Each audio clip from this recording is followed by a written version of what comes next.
আমি ইন্টারিমকে হুঁশিয়ারি দিতে চাই, আপনারা যদি ঠিক সুষ্ঠু তদন্ত না করেন, খুনিদের বিচার না করেন, তাহলে আমরা ধরে নিব হাদি ভাইয়ের মৃত্যুটা একটা মেটিকুলাস ডিজাইন, এবং এই মেটিকুলাস ডিজাইনের পিছনে আপনারাও আছেন।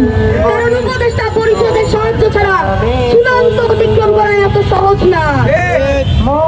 আমরা আর গড়িমসি করব না, আমরা আর গড়িমসি করব না। আমরা ওসমান হাদি হত্যার সুষ্ঠু বিচার চাই, এবং এই বিচার যদি আমরা না পাই, আমরা কেউ রাজপথ ছাড়বো না। এর জন্য যদি আমাদের আমরণ অনশন দিতে হয়, এর জন্য যদি আমাদের বাংলাদেশে আবারও যদি কোনো মত তৈরি করতে হয়, আমরা সেটা করতে প্রস্তুত। কিন্তু ওসমান হাদির বিচারে এই বাংলাদেশে কার্যক্রম করতেই হবে।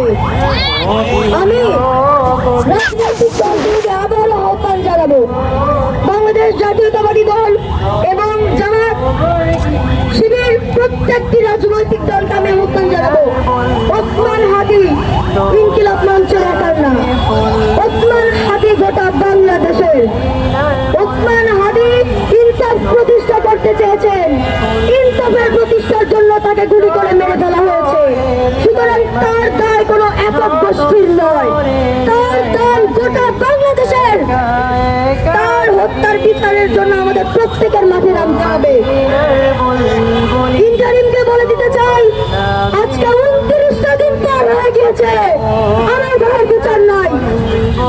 আজকে 29টা দিন পার হয়ে গিয়েছে, আমার ভাইয়ের বিচার নাই। আপনারা যদি বিচার করতে না পারেন, আপনারা ওই জায়গায় কেন বসে আছেন? আমার ভাইয়ের রক্তে, ওসমান হাদির রক্তে, আমাদের রক্তের উপরে আমরা ফর্ম করছেন। এই গভর্নমেন্ট আমাদের রক্তে বসা, এই গভর্নমেন্ট আমাদের রক্তের উপর বসে প্রতিষ্ঠিত হয়েছে। তাহলে আমাদের রক্তের উপর বসে এস্টাবলিশ হওয়া গভর্নমেন্ট কেন আমার ভাইয়ের খুনের বিচার করতে এত গড়িমসি করছে? এটা আমার প্রশ্ন। আপনারা প্রত্যেকে আজকে বাড়ি ফিরে যাবেন। আমরা অনুষ্ঠানের আজকের এই কর্মসূচির সমাপ্তি ঘোষণা করছি। ইনশাল্লাহ পরবর্তী আপডেট আসলে আপনারা আমাদের সাথে আবারও সংহতি প্রকাশ করবেন। ইনকিলাব